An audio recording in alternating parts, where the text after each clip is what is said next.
Hey guys, we're doing this 2015 Chevy Cruze. This may be kind of a common thing. I don't know if there's a lot of videos on it. I'm sure there is, but customer's complaint was they were just driving home from work, pulled up to a stop sign, started running rough, it stalled, and they managed to start it, had to start it a couple times, finally got it running, and then drove the rest of the way home. It was kind of running rough, but they said over the course of the day driving it,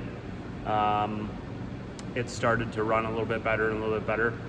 And I noticed I had scanned it and had a fault in there, P0171, which is a system lean. I looked at the fuel trims and it was like 34. It was pretty bad. So this thing is running lean. So come this way. I've already scanned it for us. So we got two main fault codes here.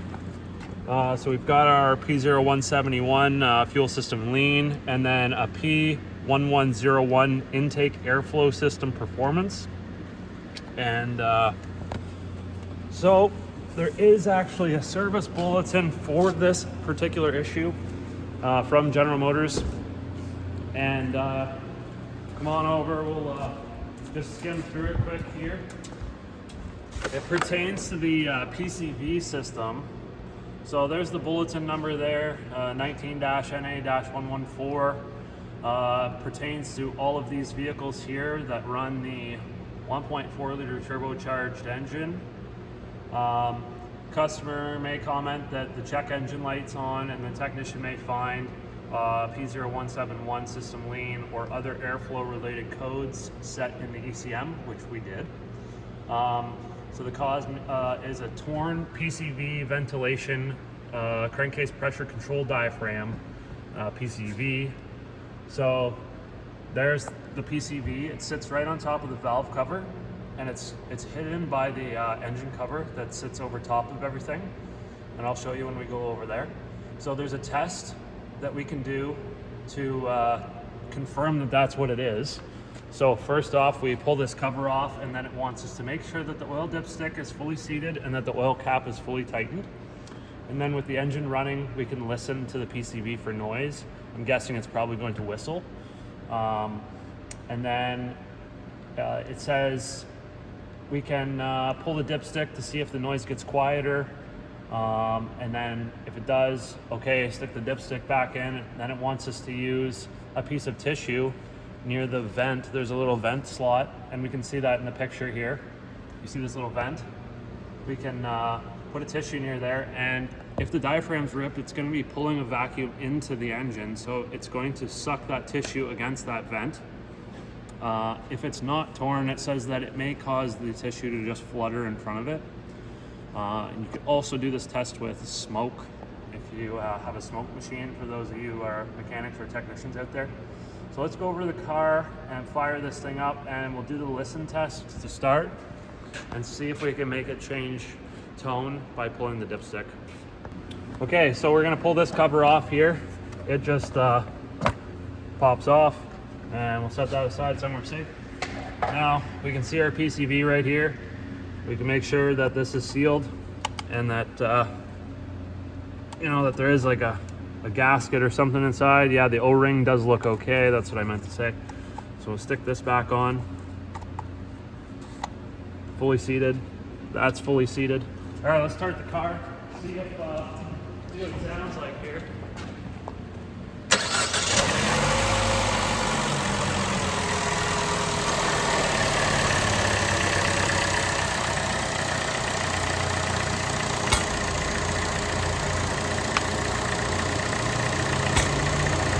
You can even hear when you pull the dipstick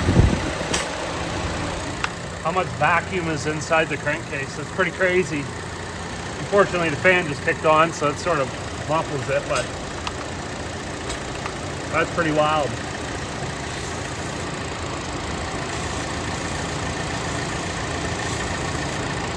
You can hear that.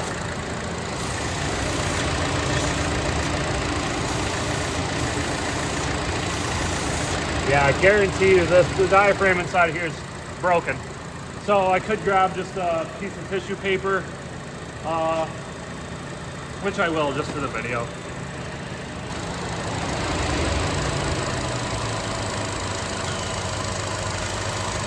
Yep, you can see it getting sucked in there. Says that it's normal to just flutter a little bit in front of that hole, but not get sucked into it like that.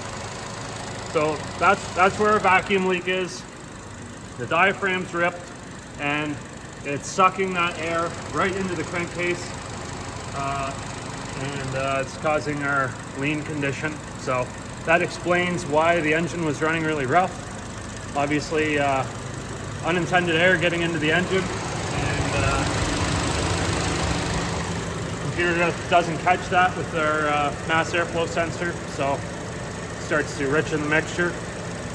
And seeing as the fuel trim was, I bet you that ripped all of a sudden, and that's probably why it stalled right away, because the computer's fuel map wasn't ready to take on that sudden amount of air into the system. And it had to adjust for that. So now that it's learned that there's unintended air getting in, it's adjusted the fuel trims to add more fuel to compensate for that unintended air, and it's now running better. So that's pretty much it.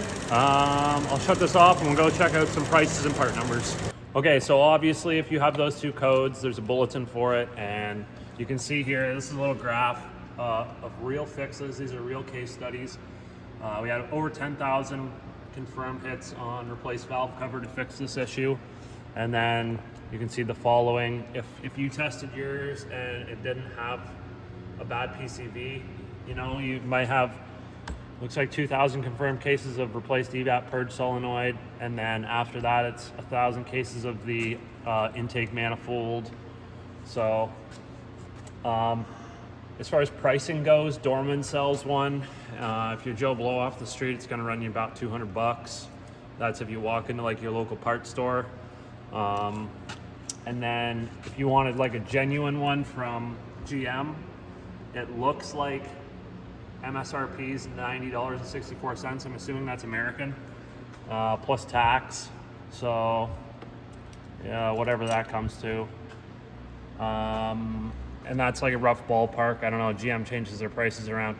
If you want the cheapest option available, you can rebuild the thing if you take the valve cover off and buy just the diaphragm repair kit, which comes with the little plastic cover, the actual diaphragm, and a spring for $5.30 off AliExpress and 66 cents shipping. So, I mean, roll the dice.